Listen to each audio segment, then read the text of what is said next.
षष्ठ श्रेणीर पिलामाने तुमको अनेक अनेक शुभेच्छा आउ शुभकामना। भाषा शिक्षादान रे तुमर विषय बनवाणी आलोचना करवा। तेबे एई भिडियोटी रे कौन सब रही पिलामाने ना विषय आलोचना रही, बही अभ्यास प्रश्न उत्तर रही, बही अभ्यास को छाड़ी आहुरी अधिक प्रश्न उत्तर रही एवं परीक्षा प्रस्तुति निमंते किछि प्रश्न भी दिया जाइछि। एणु आशा करुच्ची पिलामाने ए भिडियोटी तुम पाई निश्चय उपादेय हब। एबे जानिबा तमरो बनवाणी विषयटी को लिखिछंती आमर उत्कलमणि गोपबंधु दास, जिए कि पुरी जिलार साक्षीगोपाल निकटवर्ती सुआंड ग्राम 1877 मसीह जन्मग्रहण करथिले। से सत्यवादी वन विद्यालय, सत्यवादी पत्रिका, दैनिक खबर कागज समाजर प्रतिष्ठाता। से उत्कलमणि नाम परिचित। तांको द्वारा रचित पुस्तक गुड़िक बंदीर आत्मकथा, कारा कविता, धर्मपद और गोमाहात्म्य आदि प्रधान अटे। 1928 मसीह से इहध्याम त्याग करथिले। पिलामाने तमे जेतेबेले उपर श्रेणी को जीव गोपबंधु को आहुरी अनेक लेखा कहानी जीवनी सबू पढ़िबो। बहु आनंददायक रुचिकर और शिक्षाप्रद अटे। एबे पिलामाने किछि शब्दर अर्थ आमे आग आलोचना करदेबा, तुमको विषयटी बुझिबा सहज हब। आविर्भाव कहले जन्म बा सृष्टि हेबा। चरण, चरण कहले पाद बा पयर जोटा। घनिष्ठ कहले निबिड़। जेमिति तुमे कुह हरि रामर घनिष्ठ बंधु कहले अति प्रिय निबिड़। विलुप्त कहले शेष बा हजिजिबा। आउ निरुद्देश्य कहले निर्दिष्ट उद्देश्य नथिबा। पुनरुद्धार कहले पुनर्बार उद्धार करिबा, पुनर्बार ताकू सृष्टि करिबा, तैयारी करिबा। सन्निवेश कहले जोड़िबा बा एकाठी करिबा। बाहिक कहले बाहरर जोटा, भीतर नुहे जोटा बाहरर।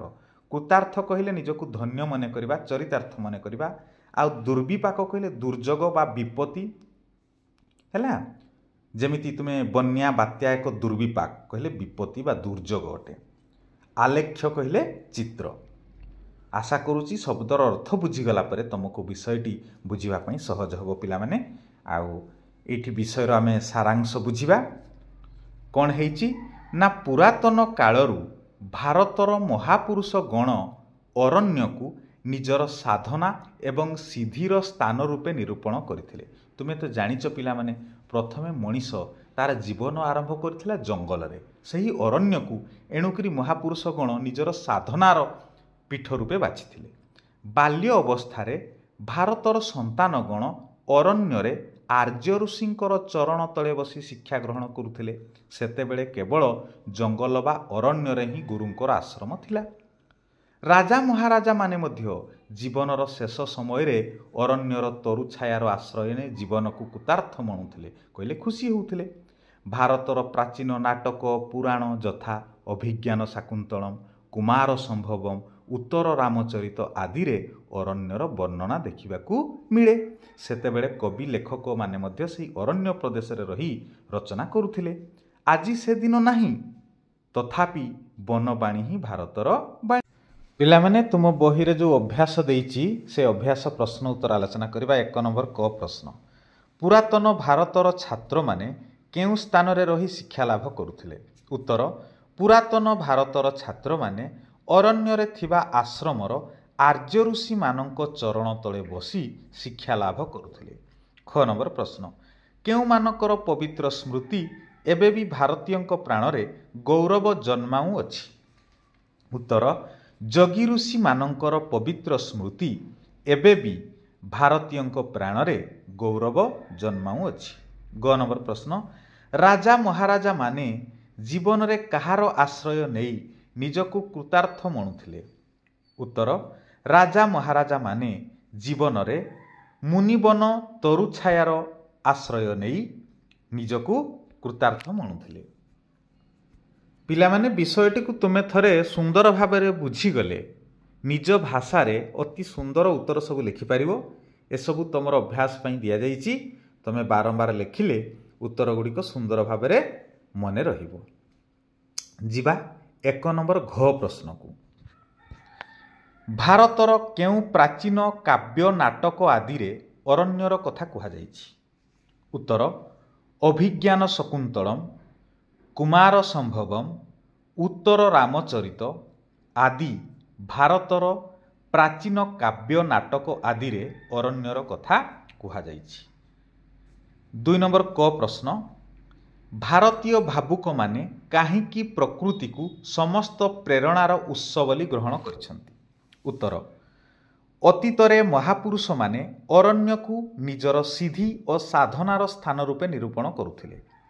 अरण्य रे दिने पवित्र आश्रम रे शिष्य माने शिक्षा ग्रहण करुथिले।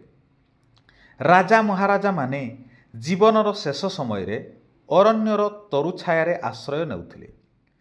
एई अरण्य साहित्य, कला, संस्कृति आदिर सृष्टि निमंते सहायक होउथिला। एणु भारतीय भावुक माने एई प्रकृति को समस्त प्रेरणार उत्स बोली कहिसंती। कारण एई प्रकृति रे ही जंगल, नदी, पहाड़, पर्वत सब किछि रहिछि। ख नंबर प्रश्न, महाकाव्य रे वर्णित महापुरुष माने काहींकी अरण्य रे समय बिताउथिले। उत्तर, अरण्य हेउची शांत, शीतल और सुंदर परिवेश। सिद्धि और साधना निमंते उत्कृष्ट स्थान होउची अरण्य। एणु महाकाव्य रे वर्णित महापुरुष माने अरण्य रे समय बिताउथिले। ग नंबर प्रश्न, भारतीय सभ्यतार परिवर्तन जगु वन प्रदेश किपरि बदलिछि। उत्तर, भारतीय सभ्यतार परिवर्तन जगु वन प्रदेश आज ध्वंस हेबाकु बसिछि। आज अरण्य रे ऋषि आश्रम नाही कि शिष्यंक वेदध्वनि रे वन प्रदेश मुखरित हेउनाही। घ नंबर प्रश्न, वनवाणी को काहींकी भारतर वाणी बोली कुहा जाइछि। उत्तर, भारतर सभ्यता अरण्यरु सृष्टि। मनुष्य एई अरण्य प्रदेश रे प्रथमे जीवन आरंभ करथिला। भारतर महापुरुष माने एई अरण्य को आपणार सिद्धि और साधनार पीठ रूपे निरूपण करथिले। एई अरण्यर आश्रम रे थिबा आर्य ऋषि मानक चरण तले शिष्यगण बसी शिक्षा लाभ करथिले। राजा महाराज निज जीवनर शेष समय रे अरण्य को श्रेष्ठ आश्रय रूपे बाछि नेउथिले। भारतर प्राचीन काव्य, नाटक, पुराण आदि रे अरण्यर स्थान स्वतंत्र रूपे वर्णित। वन प्रदेश भारत सभ्यतार मूल केन्द्र। एणु वनवाणी को भारतर वाणी बोली कुहा जाइछि। जिबा परवर्ती प्रश्न को। 3 नंबर क सरलार्थ लिखिबा, प्रकृति डैश डैश डैश महाशक्ति। उक्त गद्यांशटी पठित आम साहित्य बहिर वनवाणी विषय आसीअछि। एठारे लेखक गोपबंधु दास प्रकृतिर शक्ति विषय वर्णना करिसेंती। भारतीय भावुक माने जुग जुग धरी प्रकृति को प्रेरणार मूल उत्स बोली ग्रहण करिअछंती। प्रकृति प्रतिटी वस्तु मनुष्य निमंते उपकारी और प्रेरणादायी। प्रकृतिर पानी, पवन, गछलता आदि रे भरी रहिछि महाशक्ति, प्राणर संजीवनी। प्रकृति कदापि निर्जीव नुहे। भावुकगण प्रकृति सहित निबिड़ संपर्क रखी निज प्राण रे विश्व प्राण और विश्व प्राण रे निज प्राण को अनुभव करुथिले। एठारे लेखकंक वर्णना हृदय छुआ होई परिछि। ख नंबर सरलार्थ, भारतर सभ्यता डैश डैश होइछि। उक्त गद्यांशटी पठित आम साहित्य बहिर वनवाणी विषय आसीअछि। एठारे लेखक उत्कलमणि गोपबंधु दास भारत सभ्यतार परिवर्तन संपर्क रे वर्णना करिसेंती। भारतीय सभ्यता अरण्यरु ही सृष्टि। निबिड़ अरण्य मध्यरे थिला मुनि ऋषि मानकर पवित्र आश्रम। सेठी शिष्यगण शिक्षा लाभ करुथिले। बहु प्राचीन ग्रंथ, नाटक, पुराण एई तरु छाया तले रचित होइअछि। मात्र आज विभिन्न बाह्य प्रभाव रे भारतर सभ्यता और चिंतार गतिरे परिवर्तन आछि। अरण्य प्रदेश बहु संख्यार कमी जाइछि। एठारे लेखकंक वर्णना जुक्तियुक्त अटे। आशा करुछि पिलामाने तुमे अति सुंदर भाव में बुझी पारिथिबो।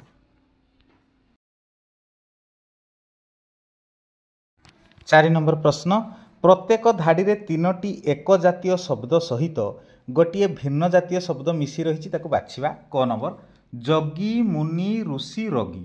रोगी अलगा, जानीपार पिला ख नंबर प्रौढ़ नागरिक बालक युवक नागरिक अलग कहीं प्रौढ़ बालक युवक यहाँ गोटे गोटे मनुष्यर अवस्था आउ नागरिक तो आम समस्त को कहीपर बालक को भी कहीपर युवक को भी कहीपर। ग नंबर वन उपवन अरण्य पर्वत ये उपवन अलग उपवन कहले बगीचा बाकी रहा वन अरण्य पर्वत समजातीय जाउछंती। घ नंबर काव्य किंबदंती नाटक पुराण घ नंबर रे किंबदंती अलग कारण काव्य नाटक पुराण एमाने सब समान जाउछंती। ओ नंबर तरु विहंग द्रुम महाद्रुम विहंग अलग विहंग कहले चढ़ई अन्य गुड़िक सब गछर नाम। 5 नंबर कस्तंभ खस्तंभ मिलन करवा अरण्य प्रदेश तरु छाया चिंता स्रोत कार्य क्षेत्र साधना पीठ जीवा। 6 नंबर को बंधनी शब्द बाछि शून्य स्थान पूरण करवा एमिति हेबो पिला माने महाभारत रे पंचु पांडवंकु मध्य राज्यलाभ पूर्वरु अज्ञात वनवास रे एहीपरि दीर्घ साधना मध्य देई जीवाकु पड़ियोछि के जानी अरण्यर तरुलता श्रेणी भारतीय भावुक कानरे की नीरव बाणी कहूथिले। हेला पिला माने बंधनी मध्यरु शब्द गुड़िक बाछि शून्य स्थान पूरण करिवो। प्रथम शून्य स्थान रे हेबो अज्ञात द्वितीय शून्य स्थान रे हेबो साधना तृतीय रे हेबो भावुक चतुर्थ रे हेबो नीरव।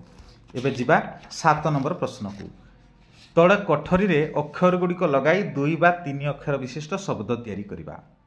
शब्द गुड़िक हला साधन धन मरम वन नगर अर्ष अर्क संपर्क सार्क नर मन बसा अमर बर इत्यादि एही भली तुमे आहुरी अनेक शब्द गठन करि परिबो। हैला पिला माने तुमे सेई टेबुल भितरु अनेक शब्द तुमे गढ़ी पारिबो। आशा करुच्ची तुमे उत्तर सब भल भाव में बुझी पारुच बारंबार लेखिबा द्वारा तुमर सुंदर अभ्यास हो। 8 नंबर प्रश्न को जीवा प्रति वाक्य रे किछि अंश क स्तंभ रे आउ किछि अंश ख स्तंभ रे देइछि ताकू सठिक वाक्य रे लिखिबा। कोन हबो ना प्रकृति सेमानक निकट रे निर्जीव एवं जड़ नुहे वन बाणी ही भारतर बाणी शत शत शिष्यंक वेदध्वनि रे वन प्रदेश मुखरित हेउनाही वनस्पतिर महात्म्य प्राणरे अनुभव करुथिले अरण्य ही सेमानंकर साधनार पीठ थिला। 8 नंबर पिला माने कस्तंभ खस्तंभ को जोड़िकी आमे वाक्य लिखिले। आउ एबे जिबा 9 नंबर प्रश्न को आशा करुच्ची तमे बारंबार अभ्यास करिबा द्वारा भल भाबरे उत्तर सब बुझी पारिबा और मन रखि पारिबो। 9 नंबर प्रश्न तले दिया जाइथिबा शब्द गुड़िक मध्यरु निर्भुल शब्दटी को बाछिबा। प्रथम क रे देछि जातीय जातीय जातीय जातीय बनान केमिति पिला माने वर्गेजर आकार जा तरे दीर्घई य सेला ख रे विशेष बरे हर्षई तालबेस रे एकार मूर्धनिस ग रे वाल्मीकि बरे आकार ल रे म फळा दीर्घईकार क रे हर्षईकार वाल्मीकि घ निर्जीव दंतन रे हर्षईकार वर्गेजर रेप तहि रे दीर्घईकार ब निर्जीव एही भली शुद्ध बनान मध्य तुमे लेखि शिखिबो।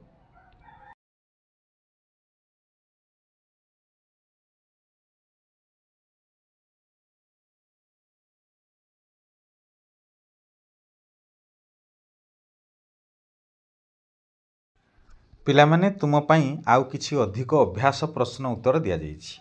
1 नंबर प्रश्न 1 नंबर क प्रश्न भारत सभ्यतार केन्द्र बोली काहाकु कहा जाए। उत्तर भारत सभ्यतार केन्द्र बोली अरण्य को कहा जाए। ख नंबर प्रश्न केउ माने अरण्य को आपणार साधना एवं सिद्धिर स्थान रूपे निरूपण करथिले। उत्तर भारतर महापुरुष माने अरण्य को आपणार साधना और सिद्धिर स्थान रूपे निरूपण करथिले। ग नंबर प्रश्न प्रकृति काहा निकटरे निर्जीव और जड़ नुहे बोली कहा जाइछि। उत्तर प्रकृति भारतीय भावुक मानक निकटरे निर्जीव और जड़ नुहे बोली कहा जाइछि। घ नंबर प्रश्न काहार बाणी को भारतर बाणी कहा जाइछि। उत्तर वन बाणी को भारतर बाणी बोली कहा जाइछि। एगुड़िक पिला माने बही अभ्यास व्यतीत आउ किछि अभ्यास निमंते प्रश्न उत्तर दिया जाइछि। जिबा परवर्ती प्रश्न को 2 नंबर प्रश्न शून्य स्थान पूरण कर। क नंबर वन बाणी ही भारतर डैश उत्तर हब बाणी। ख नंबर प्रश्न ବନବାଣୀ ପ୍ରବନ୍ଧର ଲେଖକ ଡ୍ୟାସ୍। ଉତ୍ତର ଗୋପବନ୍ଧୁ ଦାସ। ଗ ନମ୍ବର ଯୋଗୀ ଋଷିମାନଙ୍କର ସାଧନାର ପୀଠ ଡ୍ୟାସ୍ ଥିଲା? ଅରଣ୍ୟ ଥିଲା। ଘ ନମ୍ବର ମହାଭାରତର ପଞ୍ଚୁପାଣ୍ଡବମାନଙ୍କୁ ଡ୍ୟାସ୍ ବନବାସ କରିବାକୁ ପଡ଼ିଥିଲା? ଉତ୍ତର ଅଜ୍ଞାତ। 3 ନମ୍ବର ପ୍ରଶ୍ନ, 2ଟି ଲେଖାଏଁ ପ୍ରତିଶବ୍ଦ ଲେଖିବା ପାଇଁ କହିଛି ପିଲାମାନେ। ଅରଣ୍ୟର 2ଟି ପ୍ରତିଶବ୍ଦ, ବନ କାନନ। ପୃଥିବୀର 2ଟି ପ୍ରତିଶବ୍ଦ, ଧରା ଧରିତ୍ରୀ। ସେହିଭଳି ରାଜାର 2ଟି ପ୍ରତିଶବ୍ଦ, ନୃପ ଓ ନୃପବର। ଯିବା ପରବର୍ତ୍ତୀ ପ୍ରଶ୍ନକୁ। 4 ନମ୍ବର ପ୍ରଶ୍ନ, ବିପରୀତ ଶବ୍ଦ ଲେଖ। ଆପଣା ପର, ପ୍ରାଚୀନ ନବୀନ, ଆଲୋକ ଅନ୍ଧାର, ଆଶ୍ରୟ ନିରାଶ୍ରୟ, ପୂର୍ଣ୍ଣ ଅପୂର୍ଣ୍ଣ, ନିର୍ଜୀବ ସଜୀବ। ଏବେ 5 ନମ୍ବର ପିଲାମାନେ ସମଚାରିତ ଶବ୍ଦର ଅର୍ଥ ଲେଖିବା। କାଳ କାଳ, ଗୋଟିଏ କାଳ କହିଲେ ହେଉଛି ସମୟ, ଆଉ ଗୋଟିଏ କାଳ କହିଲେ ହେଉଛି ଯମ, ଯିଏ ମୃତ୍ୟୁର ଦେବତା। 6 ନମ୍ବର ବାକ୍ୟ ଗଠନ କରିବା। କୃତାର୍ଥ, ଭକ୍ତ ଭଗବାନଙ୍କ ଦର୍ଶନରେ ନିଜକୁ କୃତାର୍ଥ ମଣିଥାଏ। ସଂଯମ, ନିଜ ମନକୁ ସଂଯମ ରଖିବା ଉଚିତ। ପୁନରୁଦ୍ଧାର, ଅରଣ୍ୟ ସମ୍ପଦର ପୁନରୁଦ୍ଧାର ନହେଲେ ଏ ଜଗତ ଧ୍ୱଂସ ପାଇଯିବ। ପିଲାମାନେ ଏହିସବୁ ଅଭ୍ୟାସ ବହିର୍ଭୂତ ଆଉ କିଛି ପ୍ରଶ୍ନ ଉତ୍ତର ଥିଲା। ଆଶା କରୁଛି ତୁମମାନଙ୍କ ପାଇଁ ନିଶ୍ଚିତ ଏହା ଉପାଦେୟ ହେବ।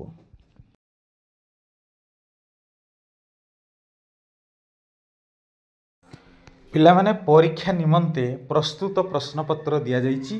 ତମେ ଏହି ପ୍ରଶ୍ନଗୁଡ଼ିକୁ ଉତ୍ତମ ରୂପେ ଅଭ୍ୟାସ କରିବ। ପରୀକ୍ଷାରେ ତୁମକୁ ଅନେକ ସାହାଯ୍ୟ ମିଳିବ, ଅନେକ ଉତ୍ତର ତୁମେ ଜାଣିପାରିବ, ଶିଖିପାରିବ।